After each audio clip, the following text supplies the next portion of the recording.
Olá, boa noite a todos do canal. Eu me chamo César, e quem me contou este relato foi o meu falecido avô, mas o mesmo não ocorreu com ele, e sim com um amigo que frequenta a mesma religião que ele. Ambos são da religião dos Testemunhas de Jeová, então este amigo não é de mentir. Bem, vamos ao relato. Este rapaz morava numa cidade do interior do Rio Grande do Sul, e eu não consigo me lembrar o nome da cidade, mas era uma cidade pequena e as casas ficavam muito distantes uma das outras. Bem, era uma noite normal e não era de lua cheia. E por volta das 23 horas, quando ele se levantou para pegar um copo de água na cozinha, pois acordou com muita sede, ele foi até a cozinha e nem acendeu nenhuma luz, ele foi no escuro mesmo.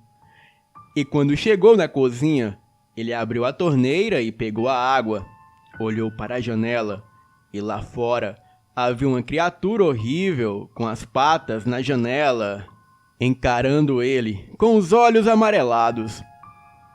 Ele se arrepiou inteiro e foi em direção ao quarto e se encolheu nas cobertas até conseguir dormir.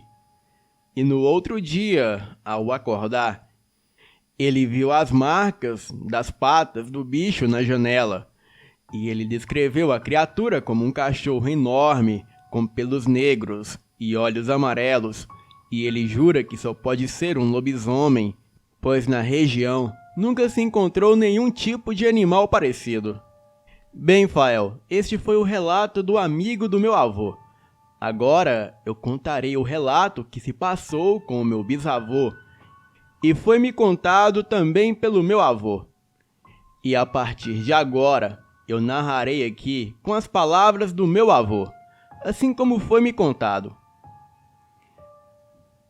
Bem, o que irei relatar aqui é apenas um resumo do que verdadeiramente aconteceu comigo.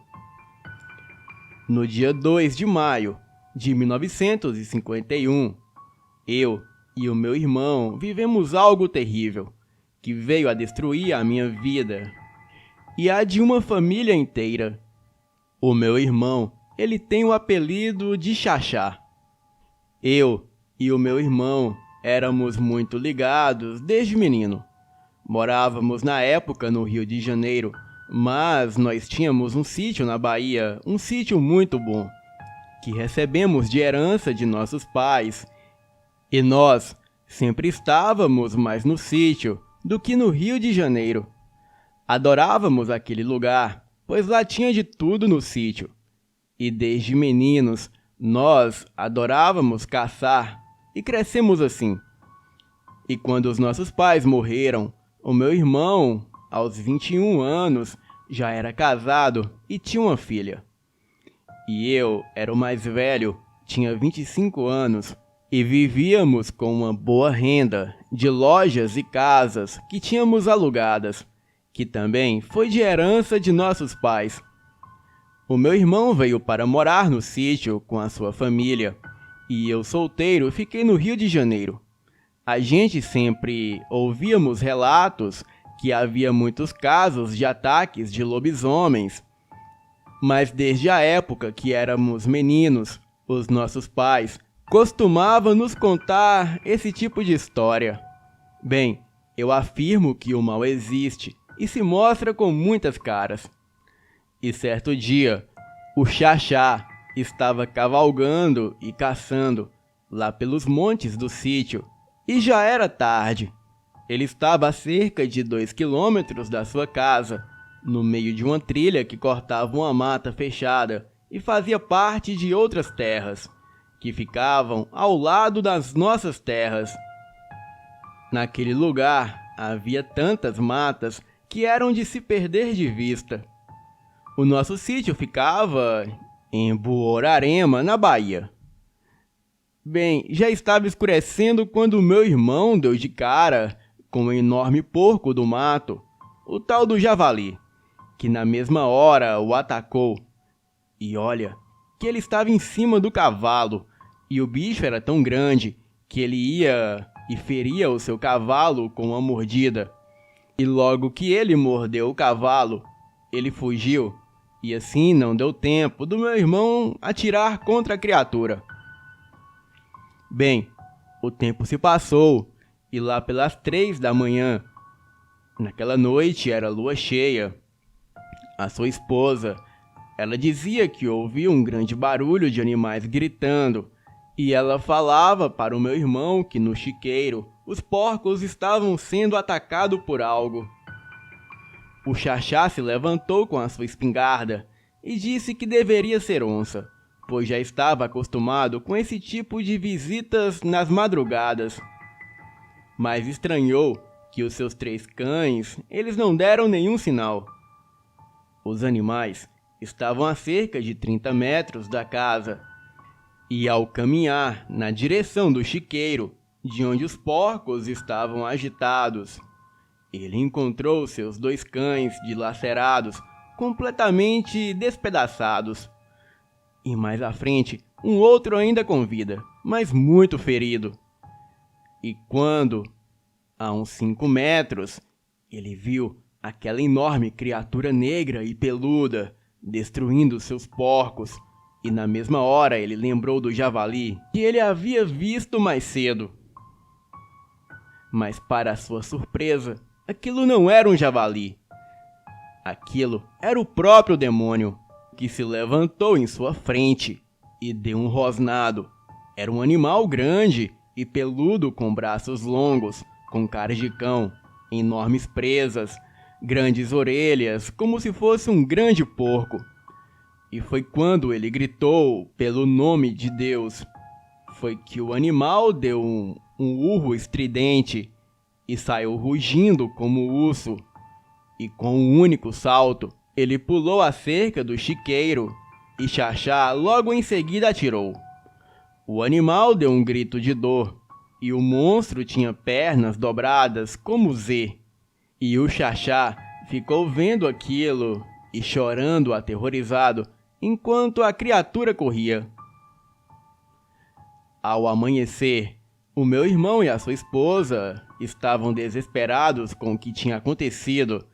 Eles estavam assombrados e tiveram 3 porcos e os 2 cães mortos no ataque do lobisomem. O meu irmão me relatou o acontecido e eu na mesma hora peguei o avião e fui para a Bahia. E assim que cheguei, o meu irmão e a sua família estavam aterrorizados, quando resolvemos caçar a criatura para matá-la e assim pôr um fim naquela situação. Deixamos a minha cunhada e a minha sobrinha em casa. Deixamos elas armadas com a calibre 12 para sua segurança. Fomos para a mata e acampamos a 3 quilômetros mata adentro e levamos um cabrito para servir de isca. Amarramos o cabrito em uma árvore e ficamos de tocaia, pois sabíamos que a criatura apareceria mais cedo ou mais tarde. Acreditamos que aquele monstro não voltaria para atacar o sítio, pois havia sido alvejado por um tiro. Bem, por volta das 23 horas, ouvimos um rugido ao redor de nossa barraca e do animal, mas nada da criatura. E quando foi lá pelas 5 da manhã, voltamos para casa e ao chegarmos em casa, nos deparamos com a porta dos fundos arrombada e havia um rastro de sangue pelo corredor da casa que ia até a sala que estava destruída e toda ensanguentada. Havia pedaços da minha cunhada por todos os lados. Enlouquecemos de terror, pois a criatura entrou na casa e a minha cunhada não conseguiu detê-la e nem afugentá-la. Aquilo veio se vingar e sabia que o meu irmão não estava ali. Em um estado de choque, estávamos procurando a minha sobrinha, que não estava dentro de casa. Ela só tinha 9 anos. Nós a encontramos atrás do celeiro e ela estava toda despedaçada. O meu irmão, enlouquecido com aquilo, ele sacou a sua arma e deu um tiro na própria cabeça. E isso tudo ocorreu bem na minha frente. Eu fiquei aterrorizado Fui até a cidade para chamar a polícia, pois lá não havia telefone na época. E o sítio ficava a 15 quilômetros do pequeno centro. Bem, eu perdi o meu grande amigo, o meu irmão, a minha cunhada e a minha sobrinha, de formas terríveis, mortas covardemente por aquela criatura demoníaca. Eu fui detido pela justiça, acusado das mortes da minha cunhada, da minha sobrinha, e ninguém acreditou no que havia acontecido. Bem, resumindo, eu fui julgado e preso por assassinato da minha família, e eu fiquei preso por 8 meses e 18 dias. E só peguei a liberdade porque eu tinha dinheiro. Ninguém tem ideia do que eu passei na prisão. Bem, resumindo, a criatura fez outras vítimas e eu larguei tudo no Rio de Janeiro e vim morar no sítio para me vingar daquela coisa. Pois aquele demônio matou os meus familiares e hoje eu estou velho e tenho a minha própria família. Eu sou médico e moro em Ilhéus, na Bahia, e até hoje eu ouço relato desse demônio. Eu consegui vê-lo uma vez atacando o meu cavalo, mas aquilo conseguiu fugir. Bem, mesmo estando velho, não tem uma lua cheia que eu não venho passar a noite no sítio. E antes de eu morrer, eu sei que ainda terei um encontro com esse lobisomem. Bem, Fael, essa é a história do meu bisavô, passada para o meu avô, e assim o meu avô contou a mim. O meu bisavô não conseguiu se vingar, mas antes de morrer, ele chamou o meu avô e contou toda essa história. E então, ele passou a missão de se vingar da criatura para o meu avô, que só descansaria em paz no mundo das almas, no dia que o meu avô se vingasse daquele monstro. O meu avô dedicou a sua vida para caçar aquele demônio, e ambos tiveram um belo encontro. Mas esse encontro do meu avô com a criatura eu trarei num próximo relato para o canal. Boa noite.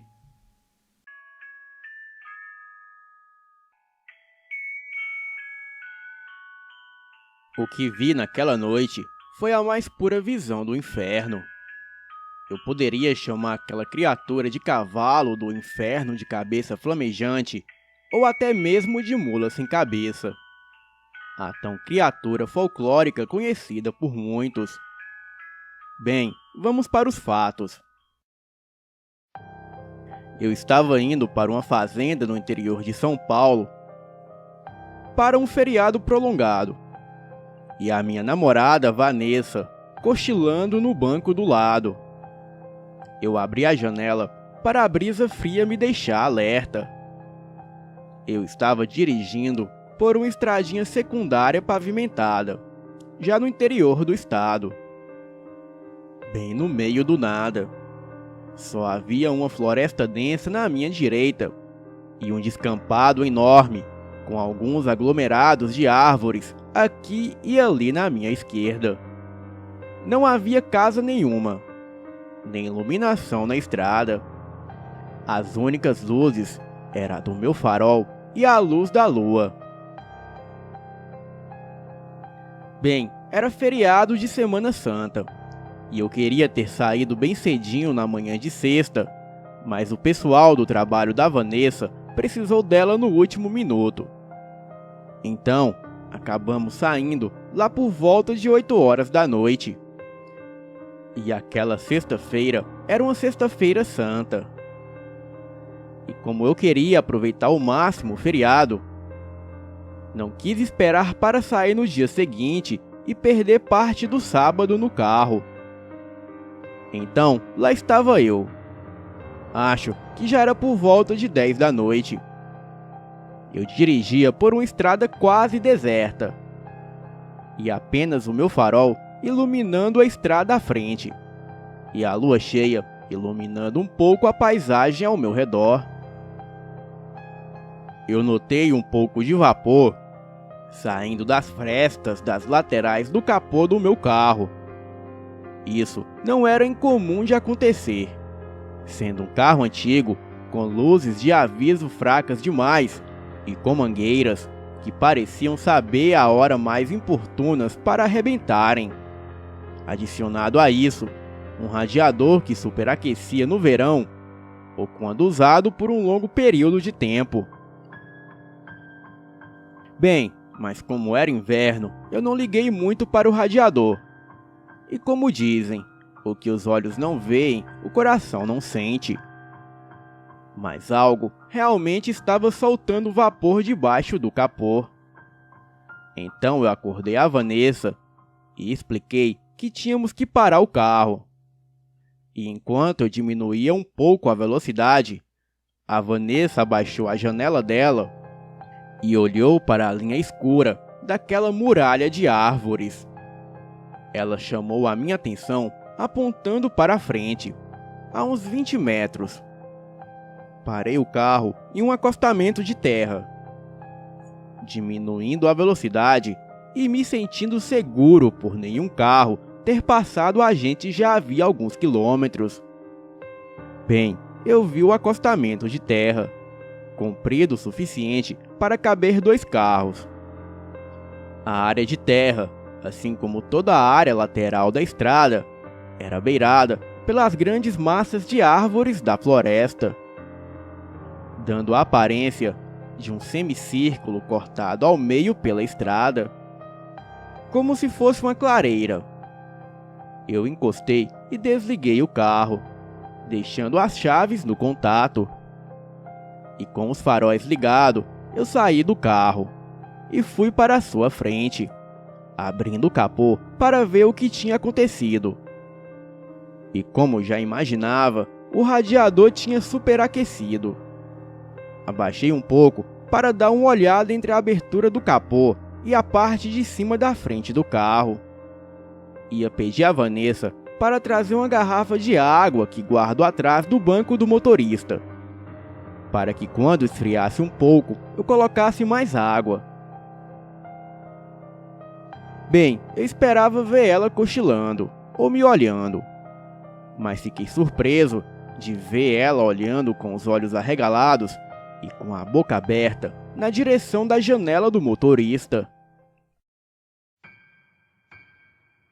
Ela estava pálida como um fantasma. "O que você está fazendo?" eu perguntei para ela.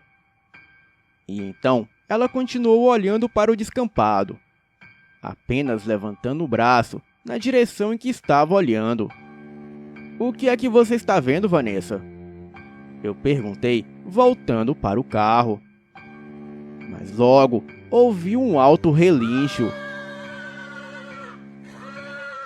Então ri e imaginei que ela estivesse assustada apenas com algum cavalo. Nada demais. E enquanto eu voltava, olhei para o descampado que estava iluminado pela lua e vi um agrupado de árvores lá no fundo. Um pinheiro solitário mais perto na linha da traseira do carro. E a uns 30 metros, quase que paralelo à estrada, um pequeno muro de tijolos de mais ou menos 1 metro de altura. E também um pequeno bosque começava a uns 40 metros de onde o muro acabava. Provavelmente era parte de uma casa antiga ou de um muro. E enquanto eu entrava no carro e fechava a porta para esperar o motor esfriar, a Vanessa falou bem baixinho e devagar: "Não é um muro de tijolos. Olhe à sua direita." Eu virei para olhar para o muro e logo vi um clarão imenso e um enorme cavalo. Cheguei a pensar que naquele muro deveria haver alguma luz elétrica, e o cavalo estava com a cabeça rente à luz, dando a impressão que aquele clarão saía de sua cabeça. E ele estava parado na frente do muro. Mas logo percebi que aquele clarão não era de uma luz elétrica, e sim labaredas de fogo em volta da cabeça daquele cavalo negro.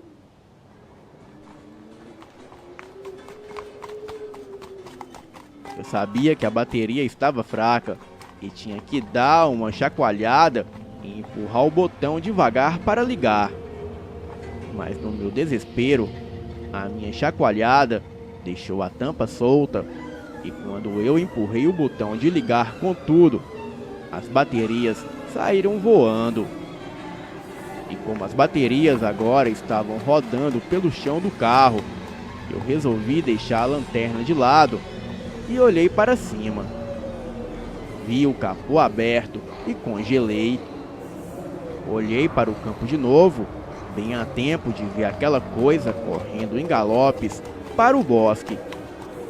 Mas ainda assim, dava para ver aquilo pela forte luz que saía de sua cabeça. Mas o pior logo aconteceu. Enquanto aquela coisa corria, se ouvia gritos.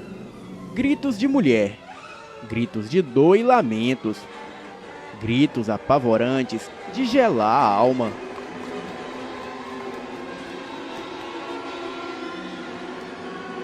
Enquanto Vanessa fechava a janela dela, eu disse que ia fechar o capô. Dane-se a água. Se o radiador não pifasse de vez, nós pararíamos mais adiante para colocar a água. A Vanessa gritou para mim. Me dê a garrafa, eu ponho um pouco no reservatório e fecho o capô, e você liga o carro. E enquanto ela saía e ia para a frente do carro, eu virei a chave. E o motor resmungou, tentando ligar. E quando ela fechou o capô, eu percebi aquele enorme clarão se aproximando do muro novamente. E daí eu vi a cabeça flamejante daquele cavalo enorme nos espiando de trás do muro. Aquela coisa havia percebido a nossa presença. E então voltou para nos observar. Entra no carro, Vanessa! Eu gritei. Enquanto aquela criatura saía de trás do muro, roçando a sua pata traseira no chão de terra, fazendo menção de correr em nossa direção. Em seguida, a criatura veio correndo com tudo em nossa direção, dando aqueles gritos apavorantes de mulher com um enorme galope. E aquilo gritava, relinchava e parecia correr em zigue-zague vindo em nossa direção. Aquele enorme cavalo com chamas em volta da cabeça e todo negro parecia a mais pura visão do inferno. A Vanessa pulou no banco do passageiro, trancando a sua porta. Ela não estava mais com a garrafa, que ainda devia estar pela metade de água. Mas diante das circunstâncias, eu não estava muito preocupado com isso. Virei a chave e nada do carro pegar. Eu não queria olhar para a coisa novamente. Então virei a chave de novo, e nada do carro pegar. A Vanessa quase deitou em cima de mim, enquanto aquele ser galopava e gritava vindo em nossa direção. Vanessa esticou o braço para travar a minha porta com uma mão e fechar a janela com a outra. A janela era dessas de manivela. E com mais uma tentativa, o carro finalmente pegou. E enquanto eu pisava fundo no acelerador, eu olhei para o campo e aquela coisa estava a apenas alguns metros da beira da estrada, mas perto o suficiente para que eu pudesse olhar melhor a sua cabeça flamejante. E onde deveria haver olhos, tinha apenas 2 buracos negros. E a sua boca estava aberta como se a sua mandíbula estivesse quebrada. Estava escancaradamente aberta. E também cheia de longos dentes pontiagudos. Os seus pelos eram negros e pareciam estarem queimados. E a criatura continuava a galopar seguindo o carro.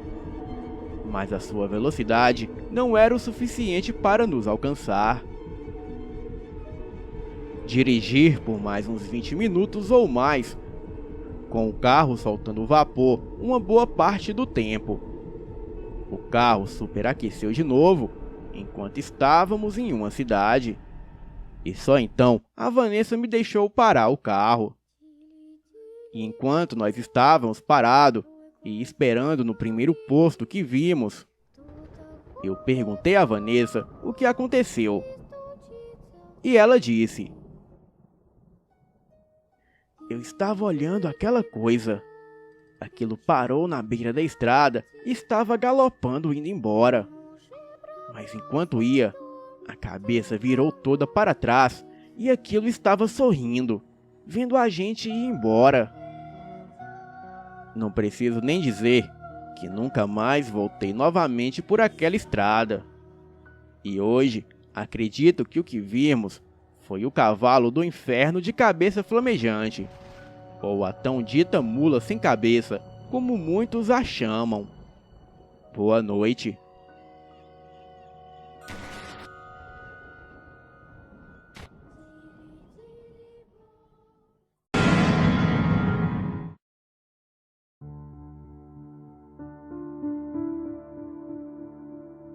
Bem, nós só usávamos a casa nos finais de semana.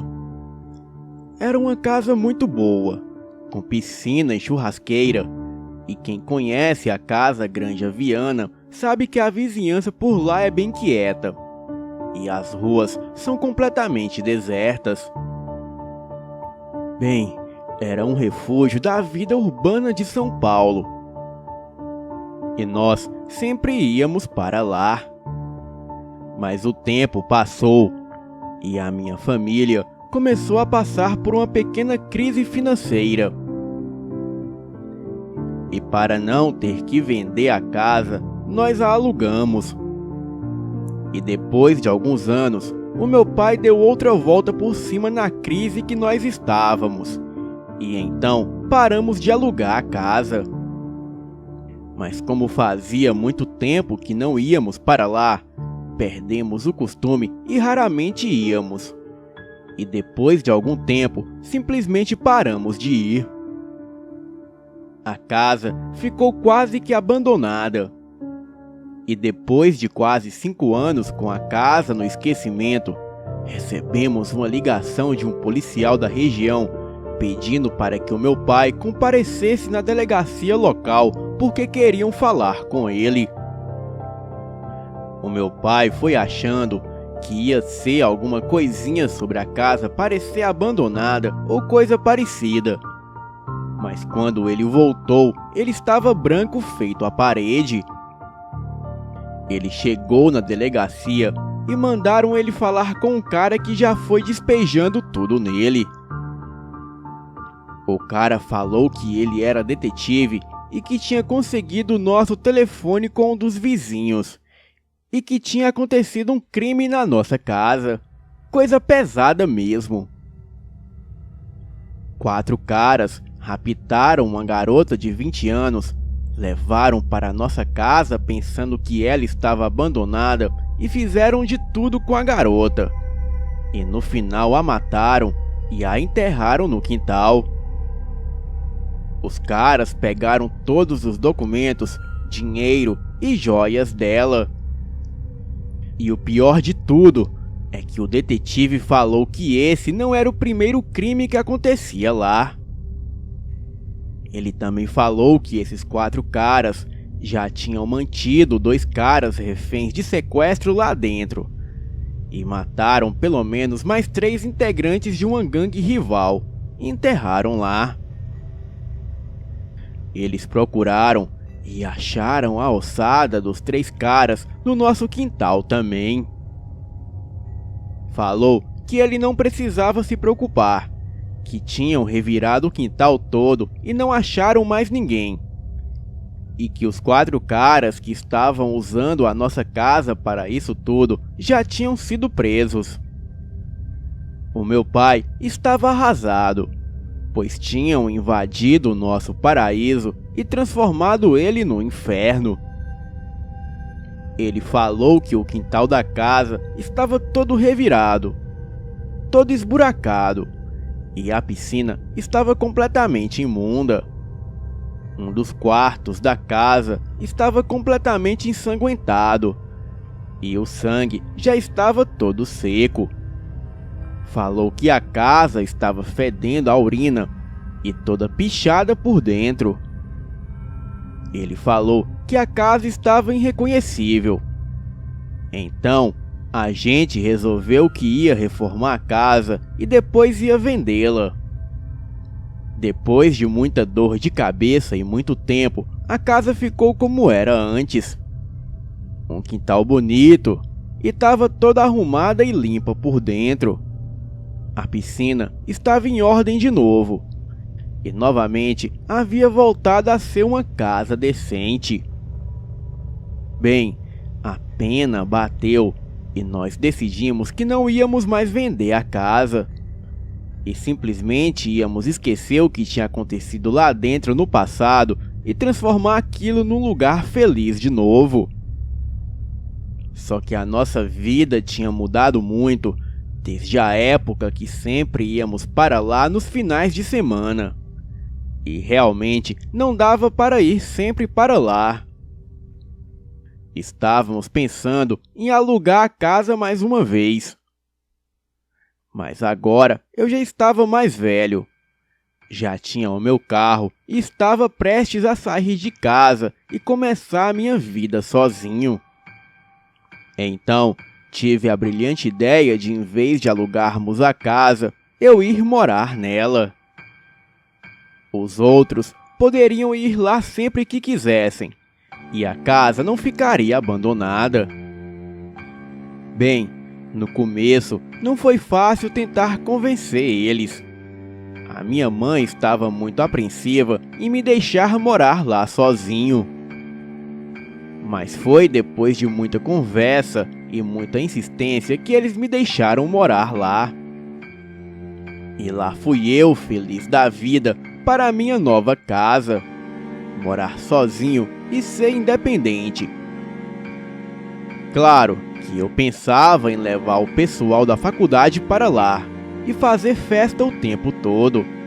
Achei que ia ser a maior farra, mas foi exatamente o contrário. Com o tempo, eu acabei acostumando com a viagem diária para a faculdade e de lá para casa. Mas nem todos os meus amigos estavam dispostos a ir até lá. Bem, a casa era bem grande. Tinha 5 quartos, todos suítes, 3 salas, uma cozinha grande e uma área de serviço. Eu acabei me sentindo muito sozinho lá naquela casa enorme e ficava deprimido constantemente. E depois de um tempo assim, os meus pais deixaram eu chamar alguns amigos da faculdade para morar comigo. Claro que logo eu consegui convencer 2 amigos e uma amiga a ir morar lá comigo. A vida depois disso começou a virar uma festa lá dentro. A gente se dava bem, respeitávamos uns aos outros e tratávamos a garota que estava morando conosco feito a nossa irmã. E com o tempo vieram as festas, já que agora tinha carro suficiente para levar e trazer quem quisesse ir. E numa dessas festas, um pessoal se juntou na sala de TV e começou a contar histórias de terror.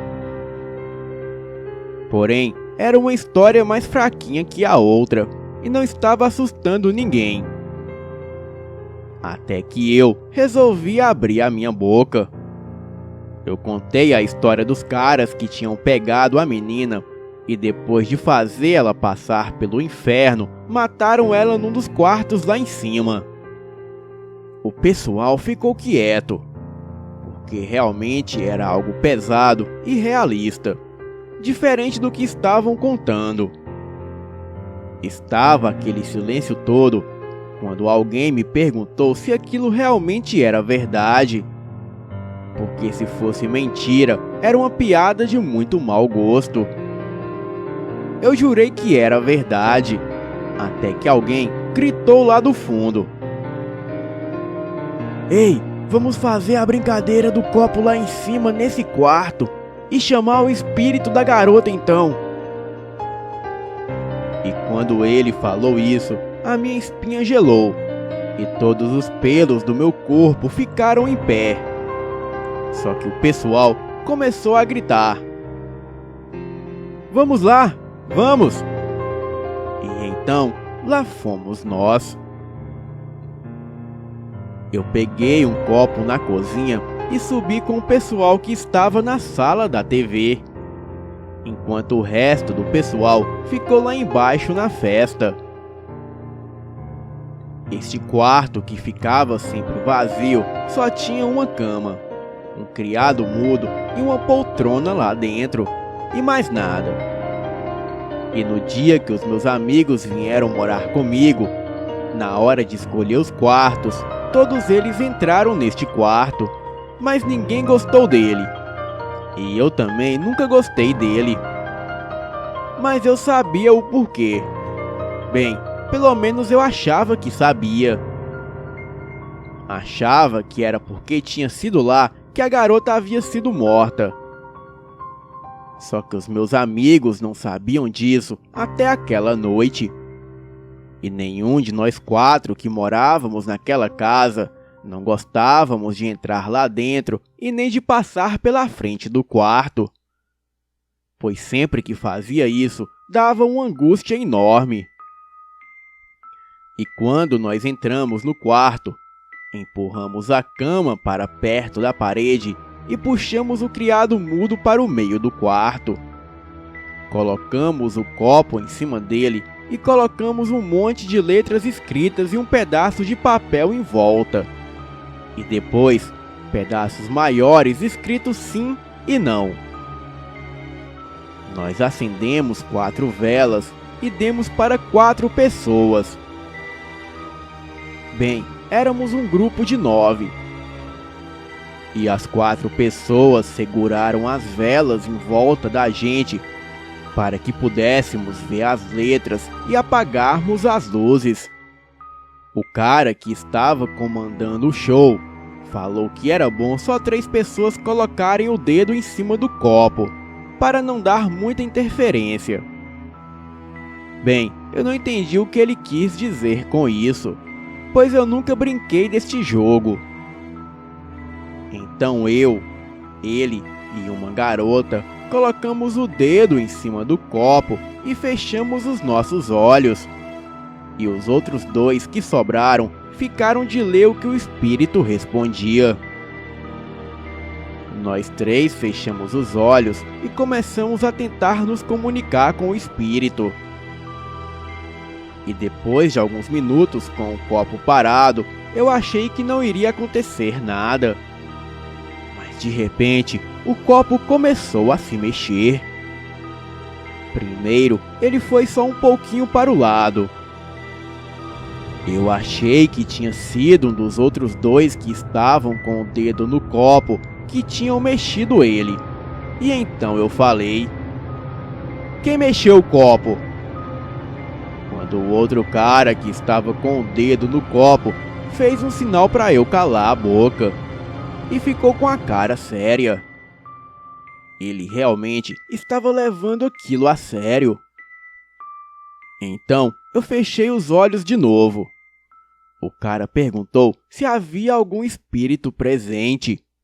O copo se mexeu devagar e um dos 2 que estava lendo o que o espírito dizia logo falou: "Olha, o copo foi pro sim."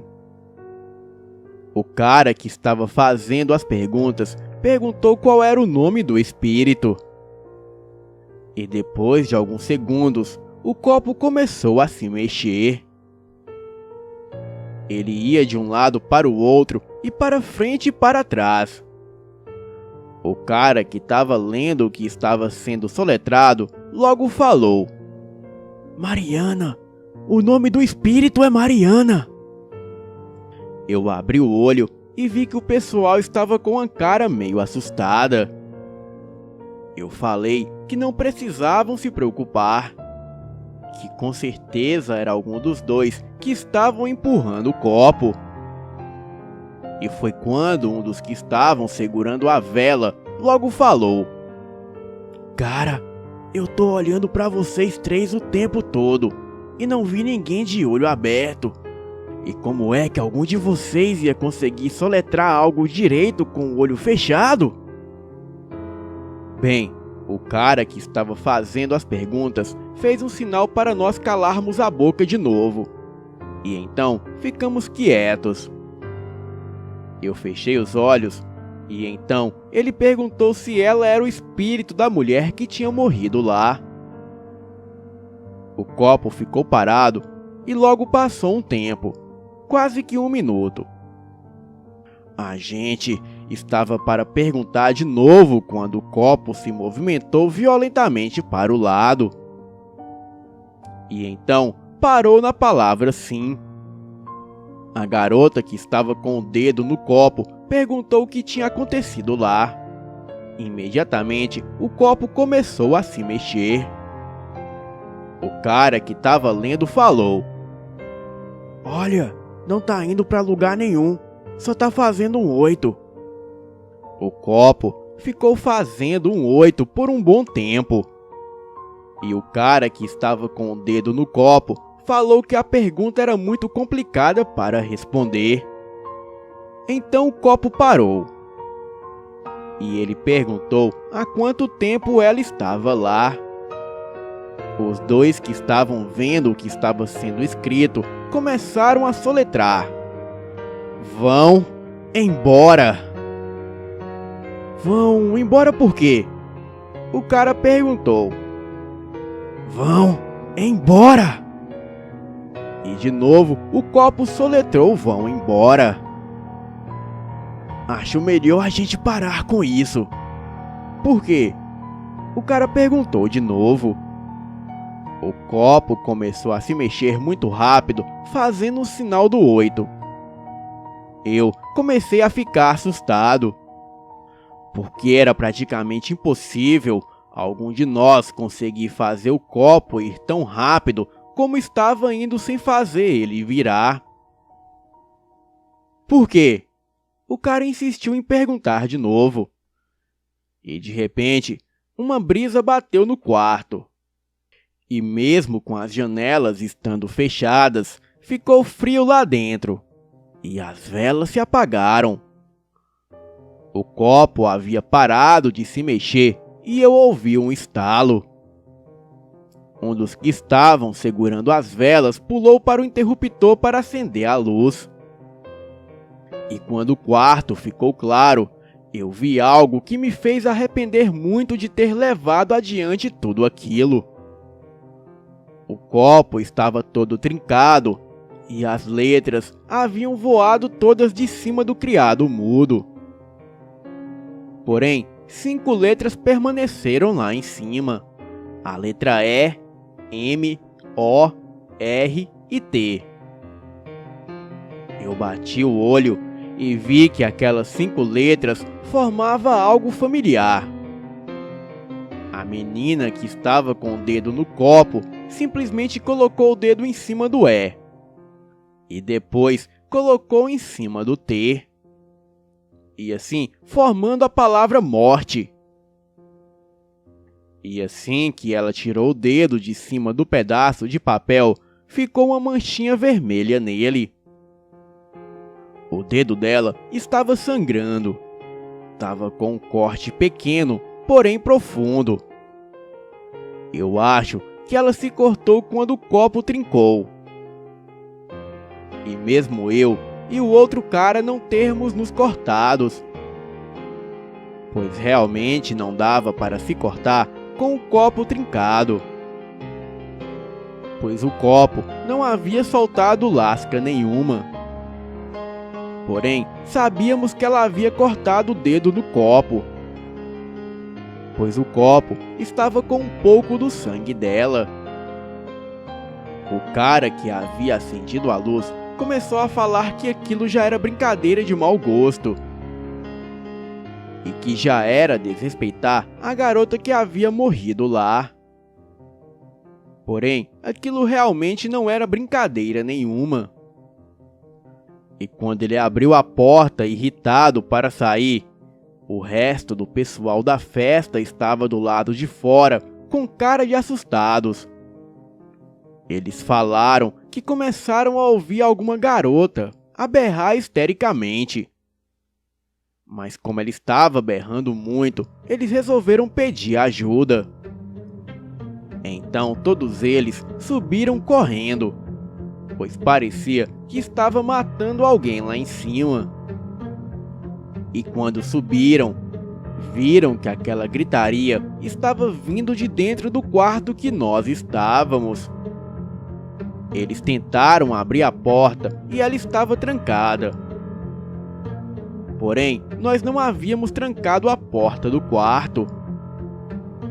Eles falaram que bateram na porta e até tentaram arrombá-la. Porém, a porta não cedeu nem um pouco. E a cada segundo que passava, a gritaria lá dentro ficava mais desesperada e histérica. Porém, a gente não ouviu grito nenhum lá dentro. E muito menos escutamos eles bater na porta. E logo de repente, tudo parou e a porta abriu. A gente jurou que a porta estava aberta, mas ninguém acreditou. Eles acharam que era alguma brincadeira de mau gosto e desceram furiosos, pois aquilo não era brincadeira que se fazia. Depois de um tempo, todo mundo foi embora e nós tivemos que levar a maioria para casa. E quando voltamos, a menina e o outro cara que morava comigo perguntou o que tinha acontecido. Eu e o outro cara contamos a história, mas eles não acreditaram muito. E quando a gente perguntou o que eles tinham ouvido, eles falaram que só ouviram gritos de uma mulher falando: "Para, pelo amor de Deus! Para! Alguém me ajuda!" E coisa assim. Então, eu contei a história da garota que havia sido morta lá dentro da casa. E eles ficaram bravos por eu não ter contado a história antes. Um pouco mais tarde, deixamos tudo de lado e fomos dormir. No dia seguinte, levantamos para arrumar a casa. E quando tínhamos arrumado quase tudo, eu falei: ainda falta o quarto do meio lá em cima, só que eu não vou entrar lá sozinho." O cara que estava lá comigo na noite anterior foi junto comigo. E lá estava o quarto como nós o tínhamos deixado, com 5 pedaços de papel em cima do criado mudo, o copo trincado no meio dele e as velas do lado do copo. E os restos dos papéis estavam espalhados pelo quarto. A gente pegou tudo correndo, colocou num saco de lixo e jogou fora. E depois daquele dia, coisas estranhas começaram a acontecer pela casa. Eram sussurros pelos cantos, portas batendo com violência mesmo sem ter corrente de ar lá dentro da casa. Eram luzes que acendiam e apagavam, e às vezes uns gritos que vinham do andar de cima que rasgavam a alma.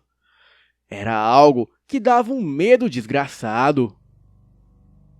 Um dia, estávamos nós 4 chegando da faculdade. Estávamos no mesmo carro. E quando nós saímos do carro, eu olhei para casa e vi uma sombra na janela. Eu fiquei apavorado. Mas quando os outros olharam, já não tinha mais nada na janela. Bem, eu fiz todo mundo revirar a casa toda, mas não achamos ninguém lá dentro. E depois de algum tempo, os nossos nervos já estavam à flor da pele. E qualquer barulho e a gente já pulava assustado. E não demorou muito para que os outros começassem a irem embora. Primeiro foi um dos caras. Ele deixou pago o aluguel de 2 meses, mas falou que não ficaria mais lá. Que não aguentava mais acordar no meio da noite com a impressão que tinha alguém no quarto dele. Várias vezes a gente achou ele dormindo no sofá da sala de manhã. E depois de um mês foi a garota que foi embora. O quarto dela ficava do lado do quarto que a menina tinha sido morta. Ela falou que de noite escutava batidas na parede, vindo do outro quarto. E quando ficava tudo quieto, ela podia ouvir um choro bem baixo perto da parede. E nos dias antes dela ir embora, ela já não dormia direito. Estava com olheiras grandes e andava de muito mau humor. Na noite que ela foi embora, aconteceu o seguinte.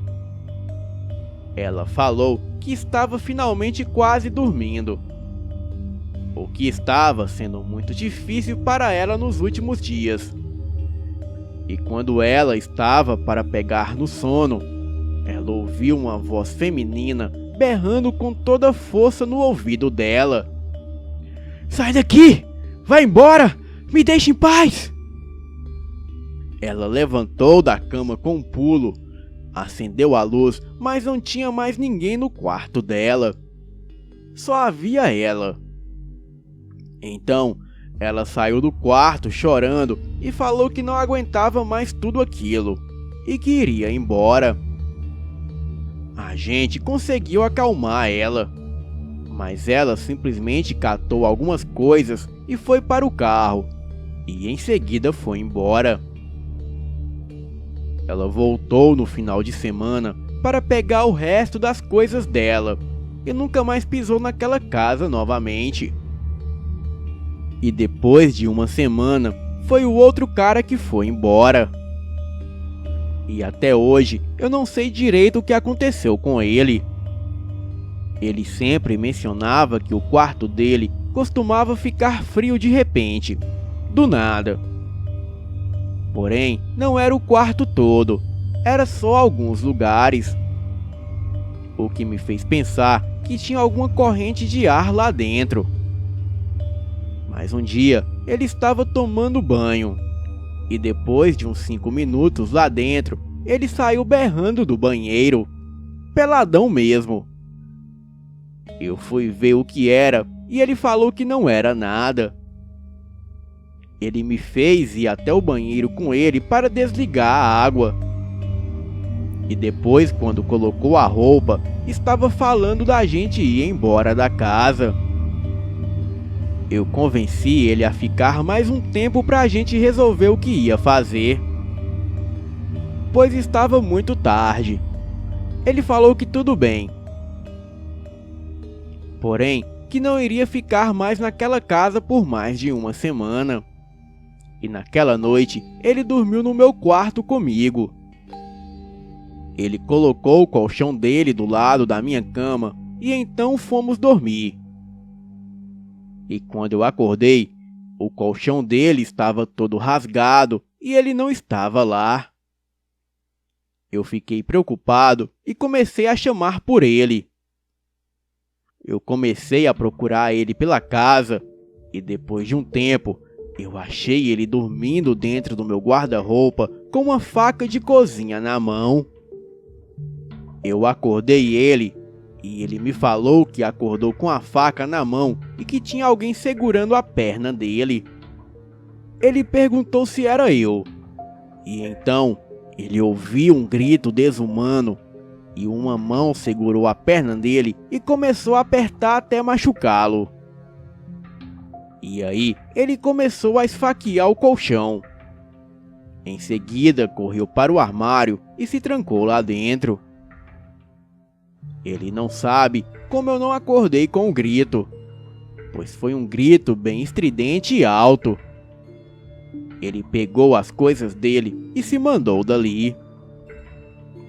Bem, eu fiquei lá sozinho por mais um tempo. Porém, eu não aguentava mais aquela solidão. e aquela casa já estava começando a me afetar. E era muito comum eu ir dormir dentro do carro, porque estava com medo de ficar dentro da casa. E depois de um tempo, eu resolvi ir embora da casa, pois eu já estava ficando louco e paranoico. Estava vendo vultos no escuro em todos os cantos da casa. Ouvia sussurros de noite, e no meu quarto, quando estava para dormir, ouvia os gritos vindo do quarto do meio lá de cima. A coisa estava de um jeito: ou eu saía de lá, ou ia parar em um hospício. Bem, eu acabei voltando a morar com os meus pais. Falei para eles que a casa era muito longe da faculdade. E por isso eu passava o dia todo cansado e estressado. O meu pai tentou alugar a casa. Porém, ninguém permanecia ali por mais de um mês. Atualmente, a casa está sem uso, pois não conseguimos alugá-la e também não a usamos. E acredito que daqui a alguns anos vai estar uma verdadeira casa fantasma abandonada. Bem, eu só sei que eu não chego perto daquela casa de novo. Boa noite.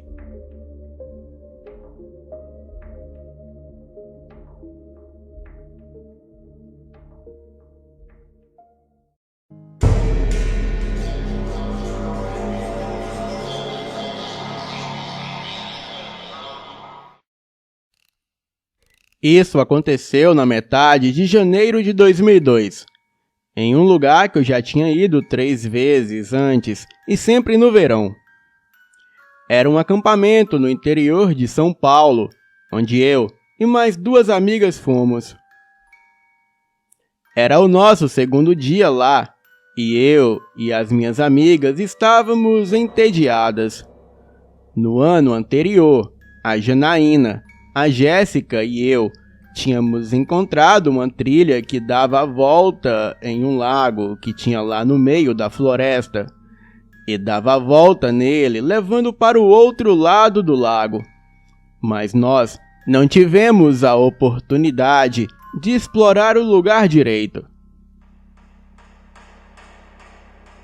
E durante um final de semana, nós 3 decidimos que, já que era o nosso último ano em que íamos para lá, já que estávamos na idade limite, essa era a nossa última chance de ver aonde a trilha que dava a volta no lago ia parar.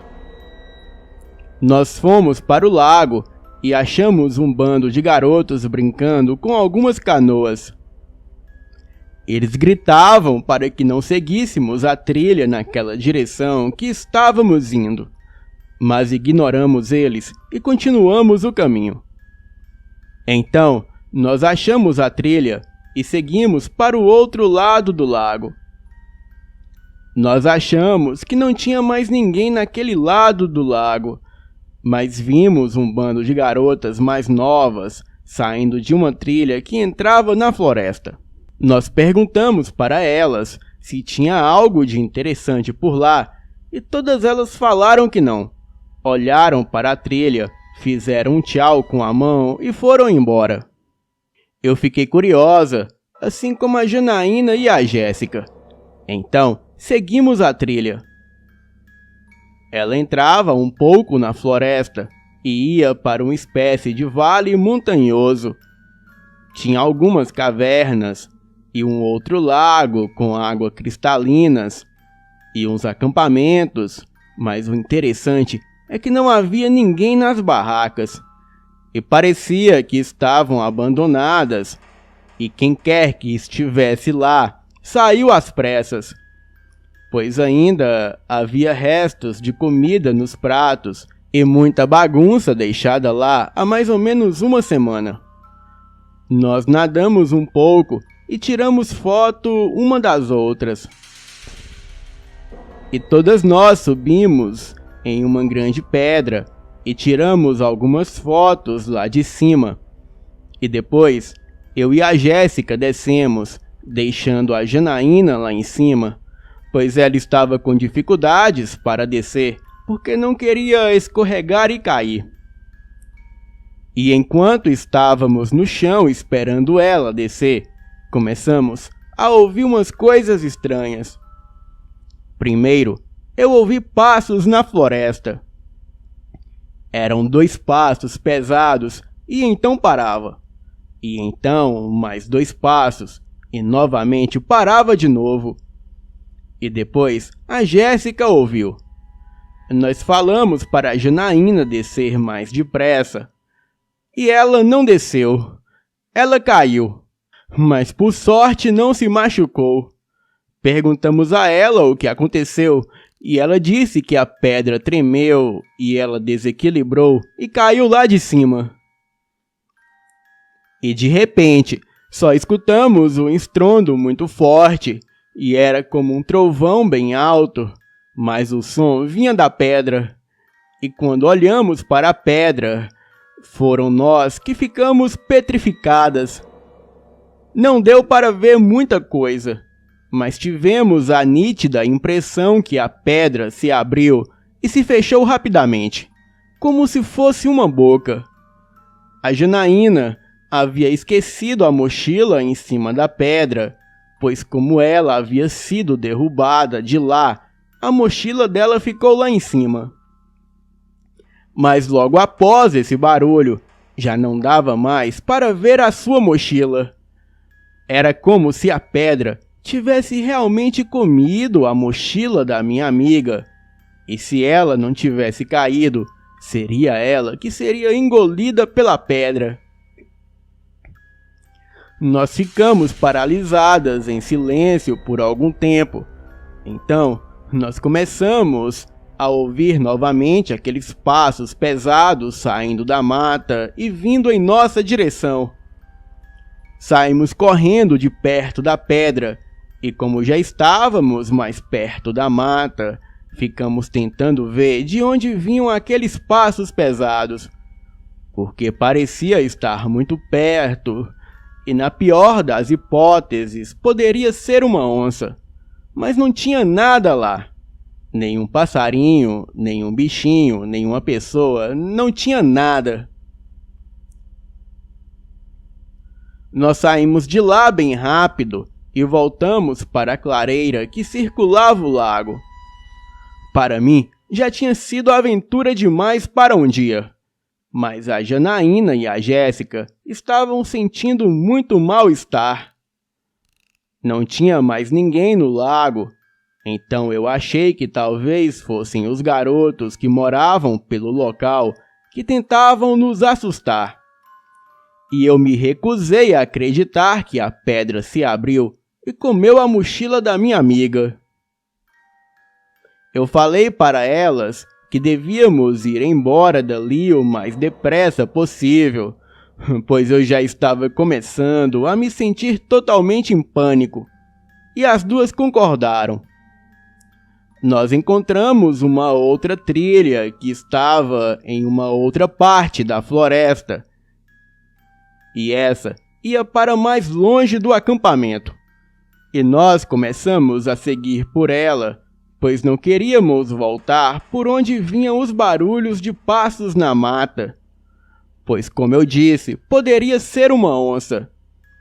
Então seguimos pelo outro caminho, e eu realmente não estava com uma boa impressão dessa trilha. E quanto mais entrávamos na floresta, pior era a sensação. Nós seguimos até achar várias oferendas, como velas coloridas, muita bebida, cigarros, muitas flores, e também haviam imagens de entidades empilhadas em um lado da trilha. Nós fizemos o sinal da cruz enquanto contornávamos as oferendas e continuávamos seguindo a trilha. Nós chegamos em uma pequena clareira e ali nós vimos algo bem estranho. Do lado direito da clareira tinha 3 grandes gaiolas quase do tamanho de uma jaula, mas não eram quadradas, eram curvadas como meia-lua.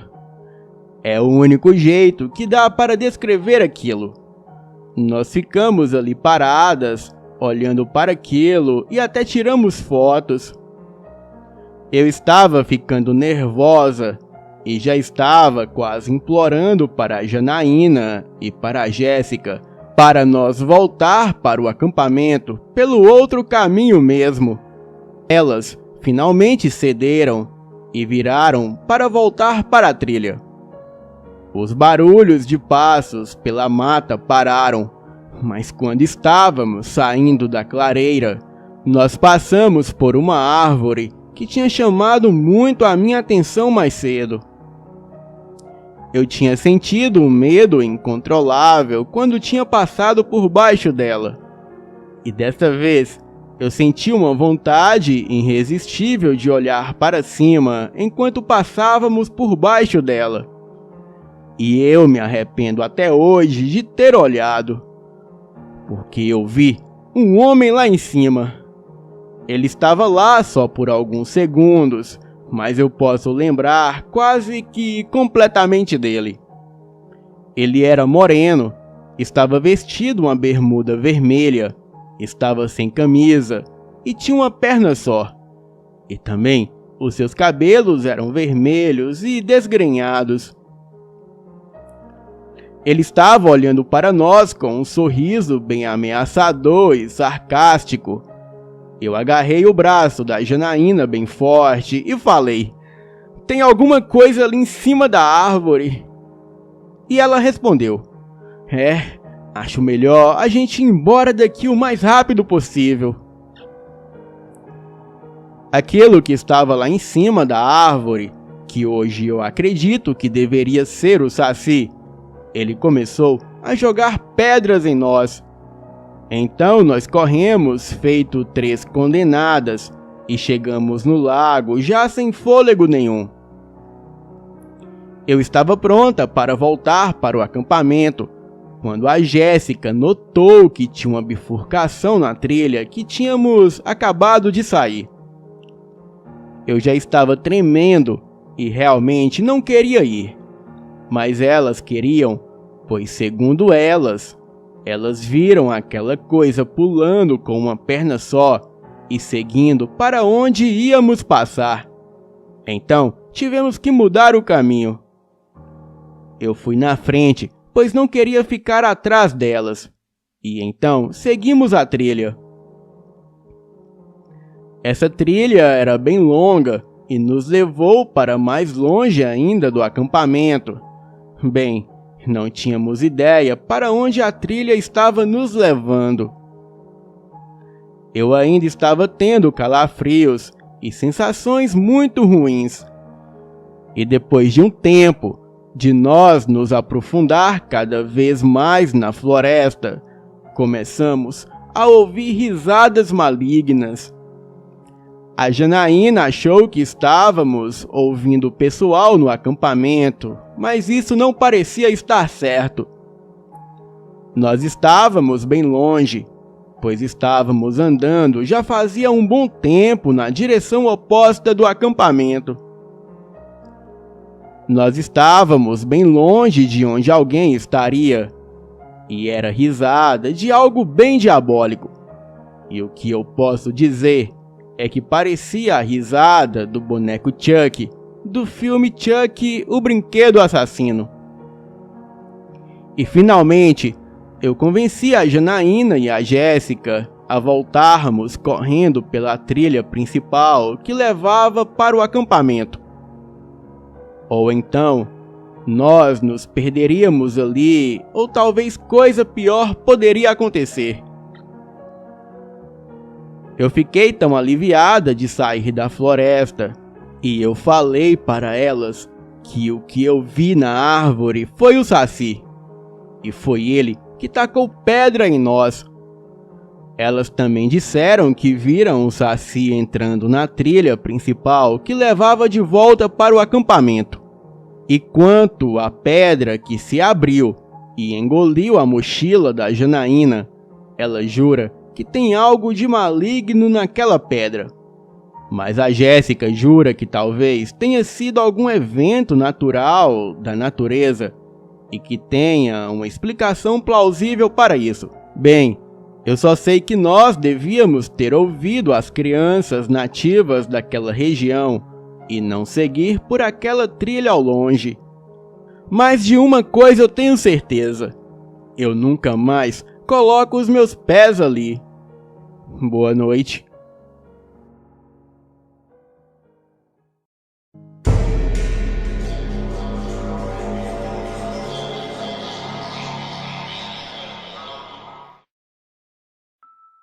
Isso aconteceu quando eu tinha 7 anos, cerca de 31 anos atrás, e a minha irmã tinha 11.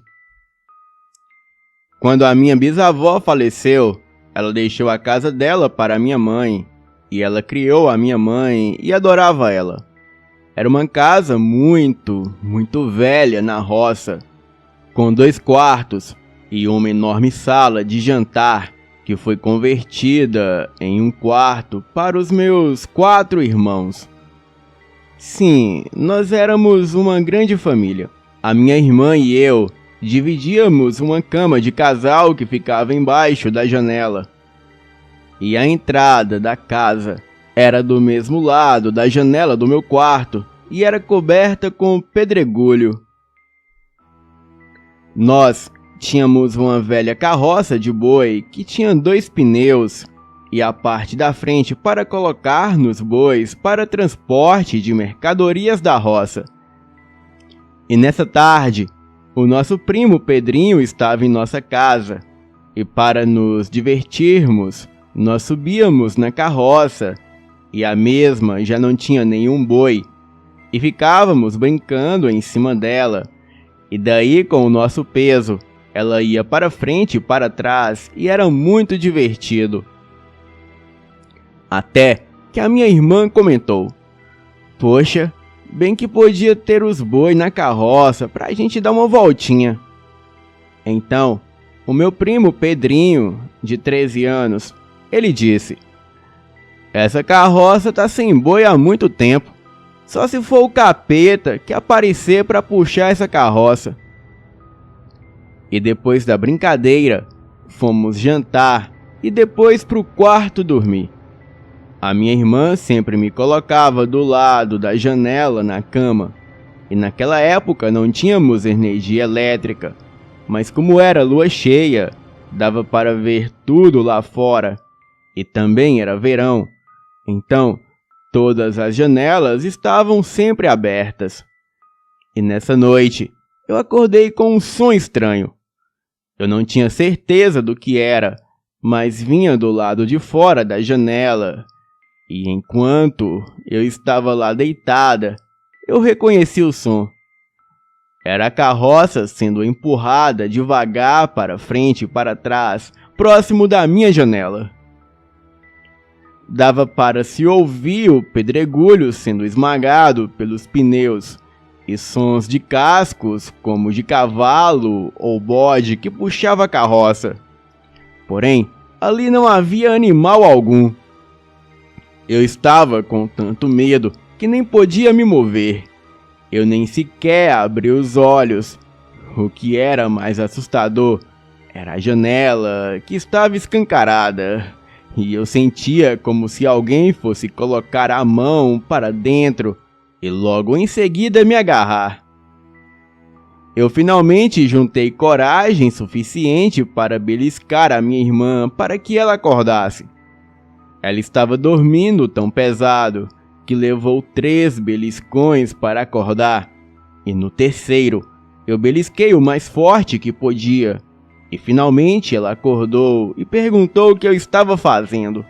Eu imediatamente falei para ela ficar em silêncio. Em um tom de voz muito baixo, eu falei para ela escutar.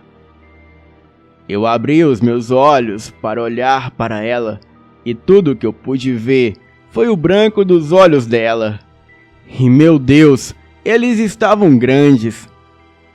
Ela me sussurrou que quando contasse até 3, nós iríamos correndo para o quarto da nossa mãe. E eu não me lembro se nós contamos até 3. Mas assim que eu senti ela se mover, eu pulei e nós duas corremos, mas enquanto corremos, nós escutamos uma gargalhada sinistra vindo lá de fora e uma forte bufada. Nós começamos a martelar a porta do quarto da minha mãe e quando ela finalmente abriu, ela perguntou o que nós queríamos. Nós falamos que ouvimos um barulho lá fora e ficamos com medo. O meu padrasto se levantou e nós pulamos na cama deles. Nós estávamos tremendo e chorando. Nós contamos para eles o que tinha acontecido e o meu padrasto pegou um pedaço de madeira e correu lá para fora. E quando ele voltou, ele estava branco.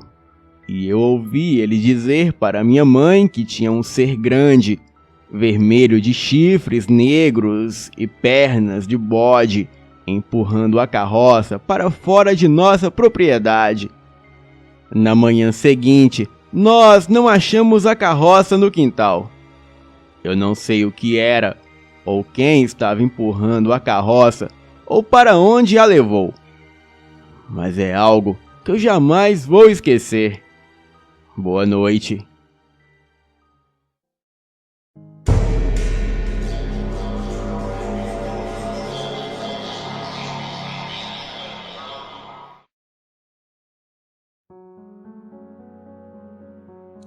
Essa história é real, e os eventos que ocorreram aqui são algo que eu e o meu tio nunca vamos esquecer. Atualmente, eu tenho 27 anos, e essa história ocorreu quando eu tinha 19. O meu tio também tinha 19 na época. O meu tio e eu crescemos juntos no interior de Goiás, e eu não gostaria de dizer o exato local por razões pessoais. Nós morávamos a 2,5 km de um rio que passava pelo meio de uma floresta, e o único meio que se podia chegar no rio, no ponto onde nós sempre íamos, era a pé, ou por bicicleta, cavalo ou moto. Enquanto crescíamos, nós íamos quase todo dia para a floresta para pescar no rio. E depois de um tempo, nós começamos a acampar por lá também. E certo dia, nós dois estávamos esperando um amigo de fora da cidade aparecer. E esse amigo geralmente vinha nas tardes de sexta e passava o final de semana conosco, e eventualmente ele vinha acampar com a gente. Infelizmente, dessa vez ele não pôde vir. O meu tio e eu então fomos para a floresta carregando os nossos equipamentos. Nós não fomos para o ponto da margem do rio que nós geralmente íamos desta vez. Porém, nós fomos um pouco mais adiante, cerca de meio quilômetro, só para dar uma mudança de cenário. E mais tarde naquela noite, nós nos arrependeríamos dessa decisão. Nós escolhemos aquele lugar porque era alto, cerca de 100 metros acima da margem do rio, e tinha a forma de uma ponta, e 3 dos seus lados desciam até o rio, onde ele fazia uma curva e deixava o lugar parecendo uma ilha, só com um lado sem estar cercado pela água. Então, tinha uma bela vista durante o dia. A noite começou como qualquer outra das nossas viagens de acampamento. Nós juntamos madeira o suficiente para a nossa fogueira ficar acesa a noite toda. E enquanto o sol se punha, nós nos sentamos e conversamos sobre várias coisas. Nós conversamos por horas e era provavelmente entre 11 e meia-noite. E quando o inesperado começou a acontecer, nós tínhamos acabado de nos deitar e estávamos nos enrolando nos nossos sacos de dormir, quando ouvimos um crack. Era como se alguém ou algum bicho tivesse quebrado um galho.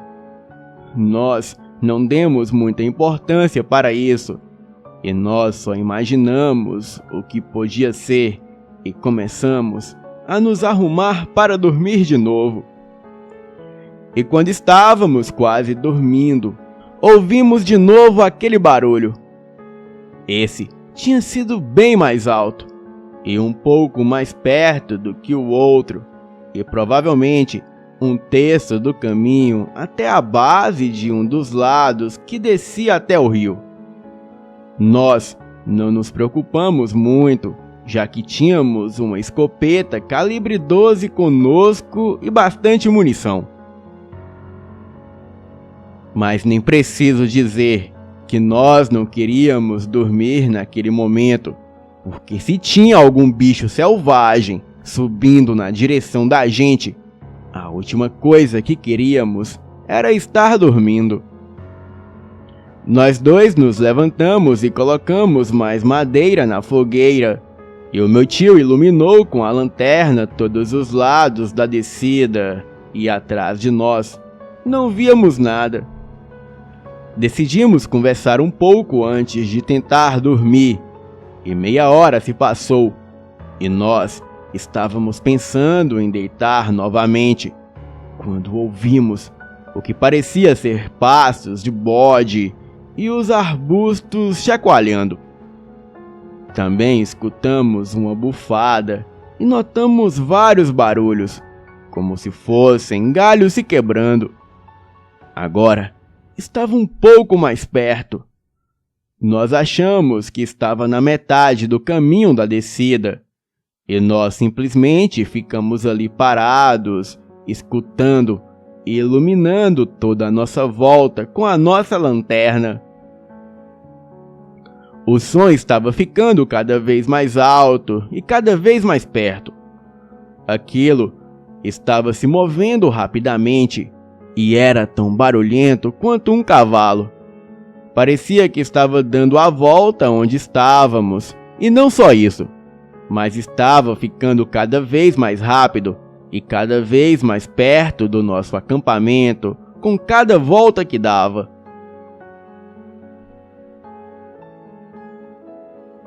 O meu tio pegou a escopeta, já que não sabia mais o que fazer, e eu peguei a lanterna e iluminei exatamente onde nós estávamos ouvindo o barulho, mas não vi nada. E tudo o que podíamos ver eram folhas voando e arbustos se mexendo como se algo tivesse correndo entre eles.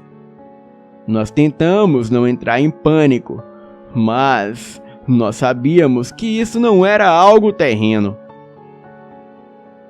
O meu tio mirou numa área que estava a uns 20 metros da gente, onde eu estava iluminando, e em seguida atirou.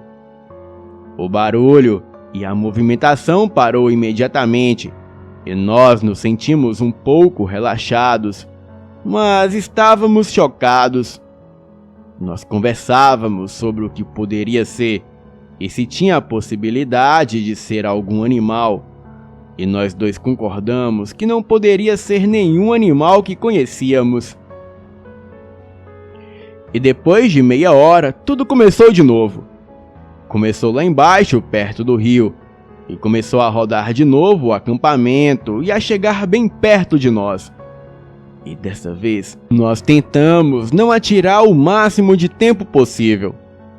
O som chegou a uns 10 metros de nós, e o meu tio atirou novamente. Atirou de novo, e tudo ficou em silêncio. Bem, o resto da noite foi assim. A cada meia hora, o barulho voltava lá de baixo, e o que quer que fosse não podia ser visto. Mas o efeito daquilo no ambiente podia ser visto, notado e ouvido. E 2 vezes, o meu tio deixou aquilo chegar a menos de 5 metros de nós antes de atirar, mas mesmo assim não conseguimos ver nada. E sempre começava de novo a cada meia hora. E foi assim até o dia amanhecer.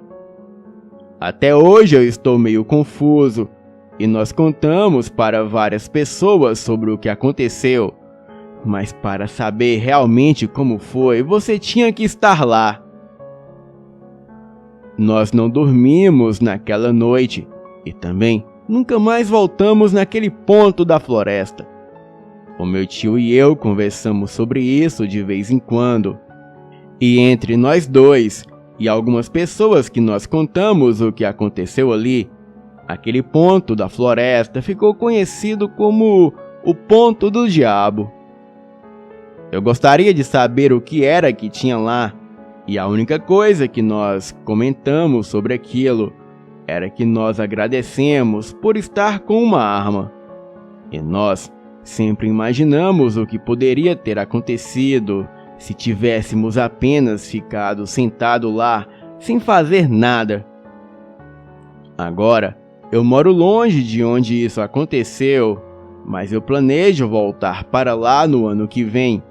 E eu gostaria de mostrar para algum grupo de investigadores onde é aquele local. Bem, mas eu particularmente não passaria a noite lá. Boa noite.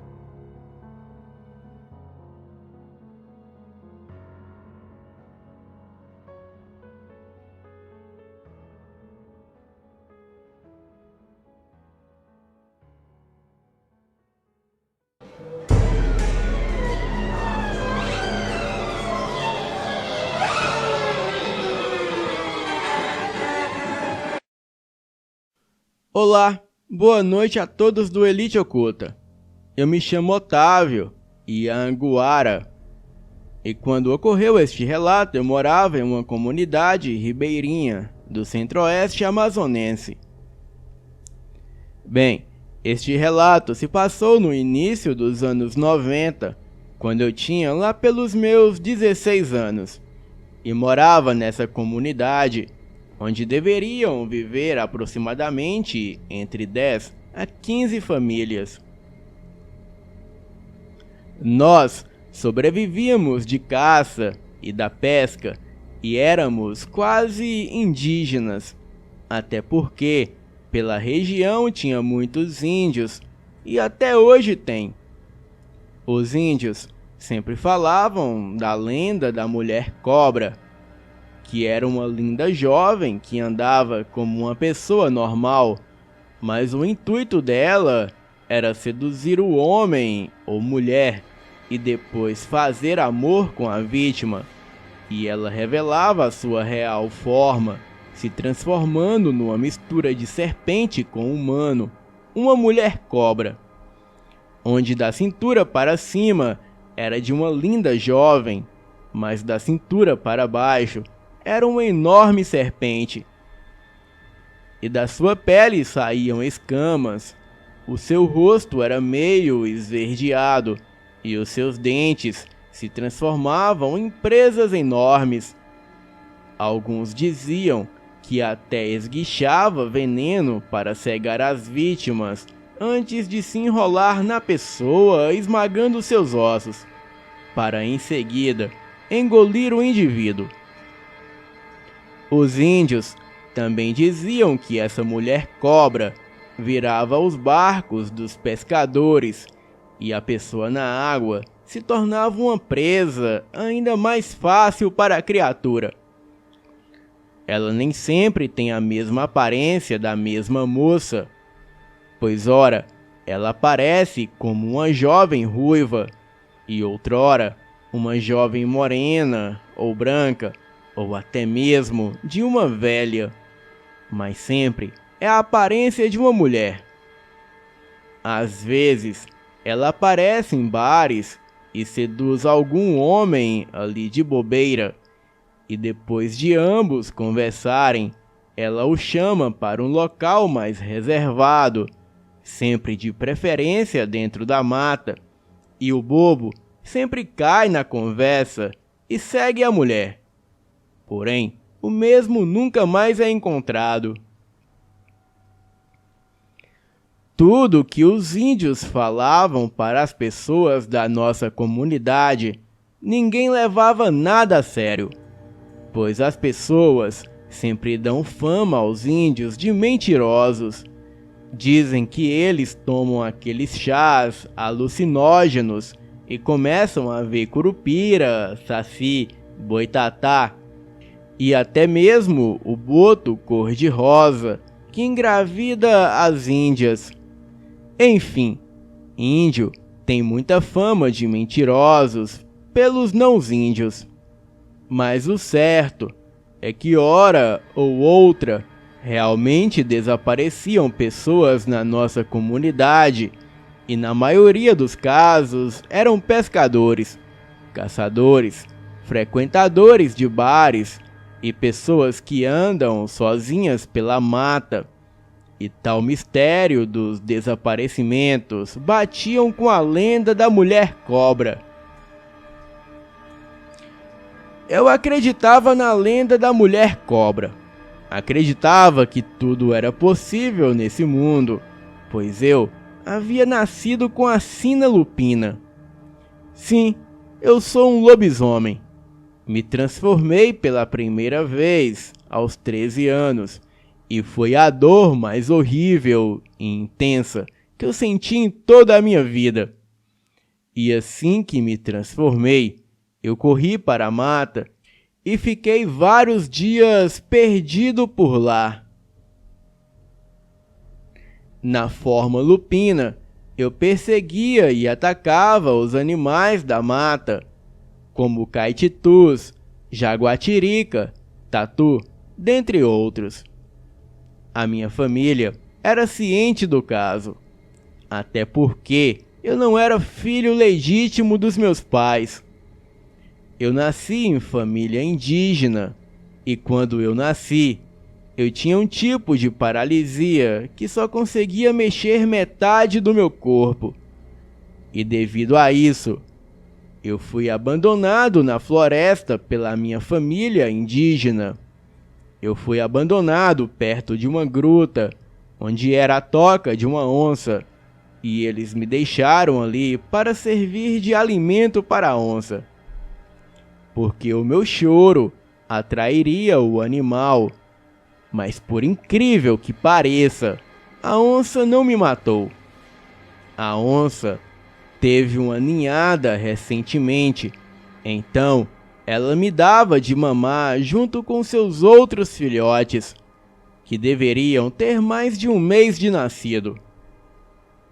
E segundo meu pai adotivo, ele viu a onça cuidando de mim como se eu fosse um filhote dela. E todos os dias ele ia ali para observar se a onça estava por perto, para assim poder me resgatar. Lógico que ele ia armado, mas só mataria a onça em último caso. Bem, e no quarto dia que ele foi até a toca da onça, ela não estava lá.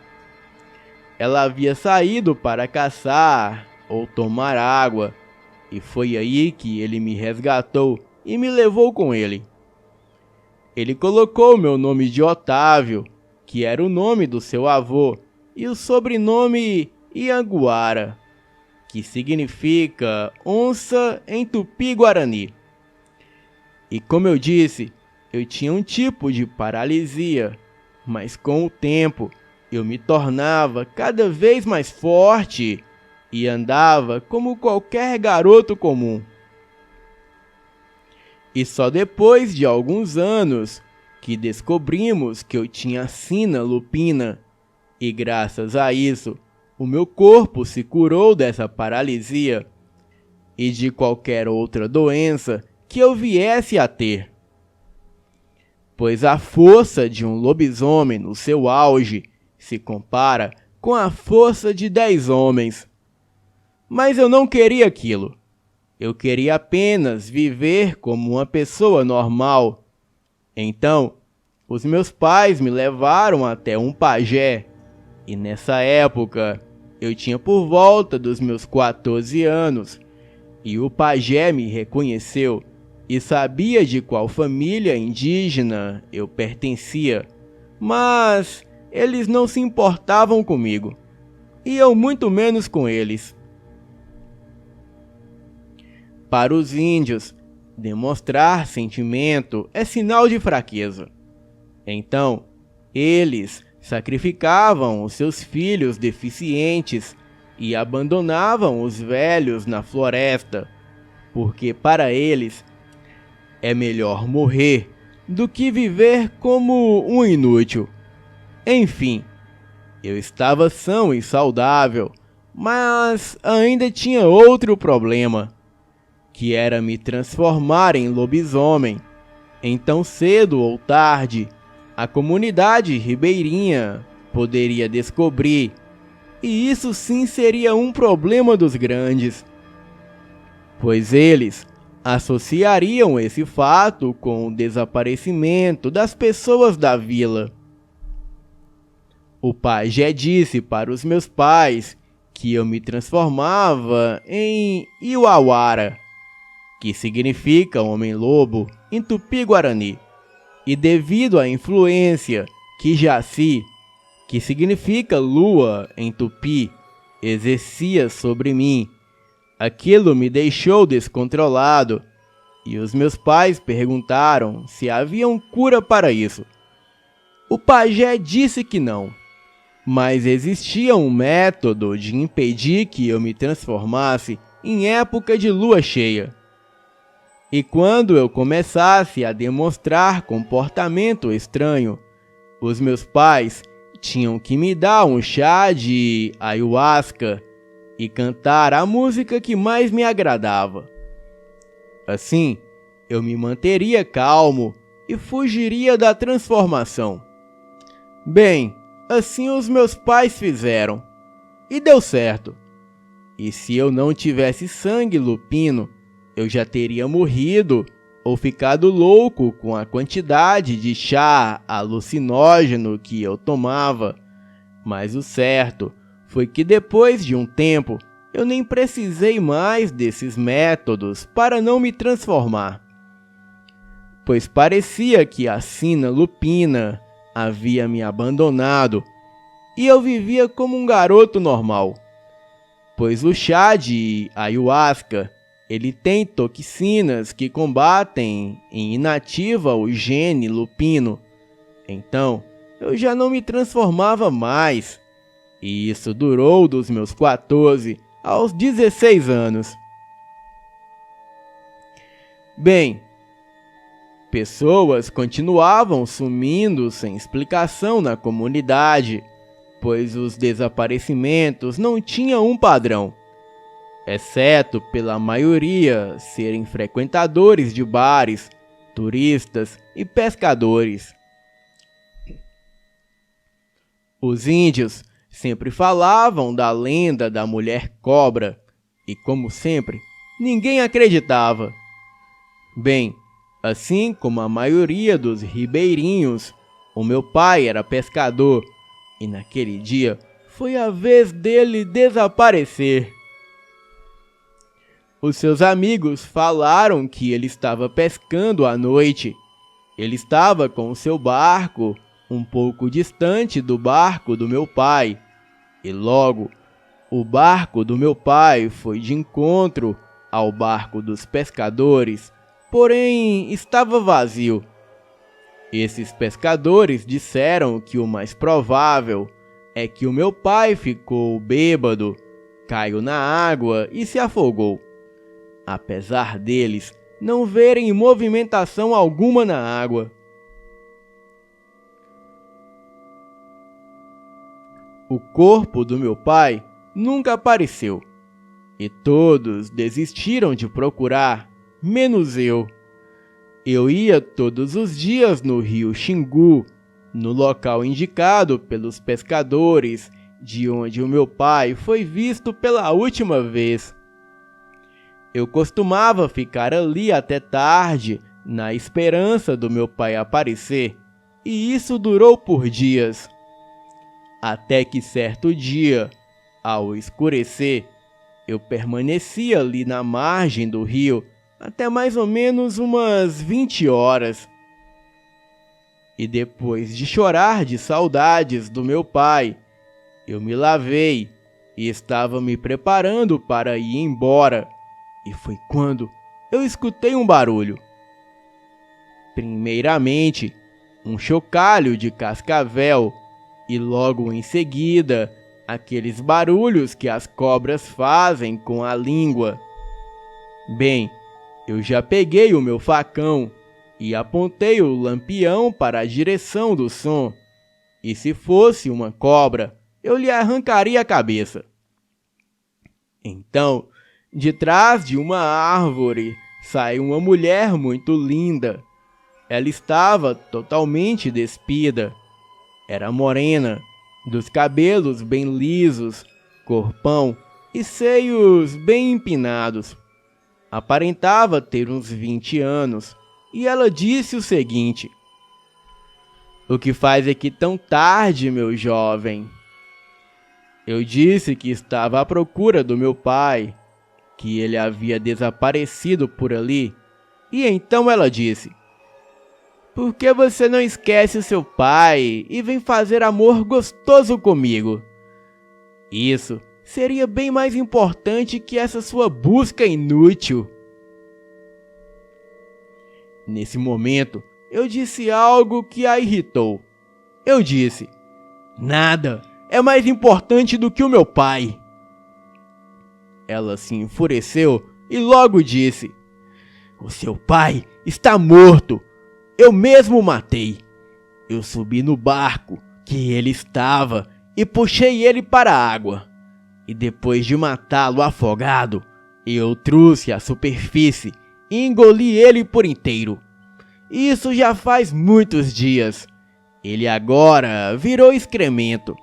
E eu estou com fome. E assim como eu devorei o seu pai, eu vou devorar você." Antes dela acabar de dizer isso, a sua voz foi mudando como se fossem várias vozes falando ao mesmo tempo. E ela se transformava naquele ser horrendo, na mulher cobra que tanto os índios diziam. Da cintura para cima, ela permanecia mulher, porém com longas presas e pele escamosa, mas da cintura para baixo era um enorme sucuri. E eu vi aquela coisa se transformando na minha frente, e foi a coisa mais grotesca que eu vi em toda a minha vida. Mas quando ela disse que foi a responsável pela morte do meu pai, da pessoa que eu mais amava na vida, aquilo me enfureceu tanto e me deixou com tanto ódio que no momento eu nem dei conta que estava lidando com algo sobrenatural. Eu só me lembro de cair no chão e começar a babar, enquanto a criatura se enrolava em mim e fazia uma pressão esmagadora sobre o meu corpo. E naquele momento eu sentia que estava me transformando e sabia que só um de nós dois sairia vivo. Bem, Fael, eu não tenho consciência dos atos que pratico quando estou transformado. Eu tenho apenas pequenos flashes de memória e me lembro mais ou menos daquela criatura enrolada em meu corpo e tentando a todo custo quebrar os meus ossos. Mas aquilo era uma mulher cobra e não uma sucuri por completo. Eu estava em minha forma lupina, mas mesmo assim eu não tinha forças para me soltar, pois ela estava totalmente enrolada em mim e aquele ser tinha uma força absurda. Porém, foi em um momento de vacilo que ela aproximou a cabeça de mim para se gabar. Ela disse algo que eu não me lembro muito bem, mas creio que ela disse que nenhum batalhão de índios foi capaz de acabar com ela. Então, não seria eu, um simples Yawara, que venceria ela na força. E que um Yawara deveria ser delicioso.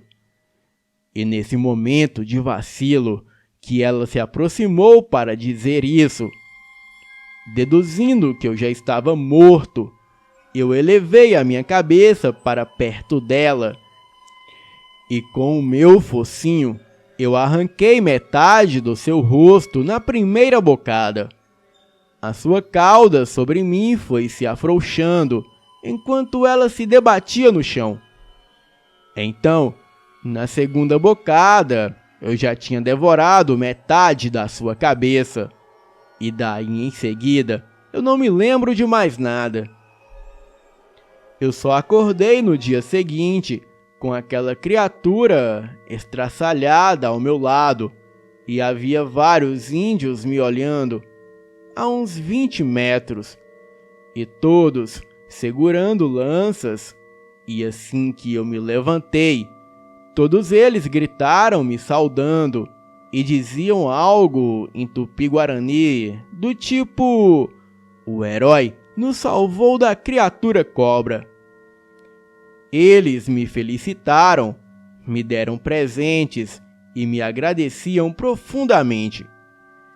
Diziam que a criatura atormentavam a eles há mais de 10 anos. E nem os mais bravos guerreiros e chefes de tribos foram capazes de combater a mulher cobra. Bem, eu voltei para minha casa e a minha mãe logo percebeu que eu havia me transformado. Eu expliquei para ela que foi de propósito e que ela tinha razão. O pai estava morto, mas que ela ficasse tranquila porque ele foi vingado. Bem, Fael, se passaram décadas desde o ocorrido. A minha mãe já é falecida e atualmente eu moro em São Paulo de Olivença, aqui mesmo no Amazonas. Eu sempre conto essa história para os meus filhos, até que eles me convenceram a compartilhar no seu canal.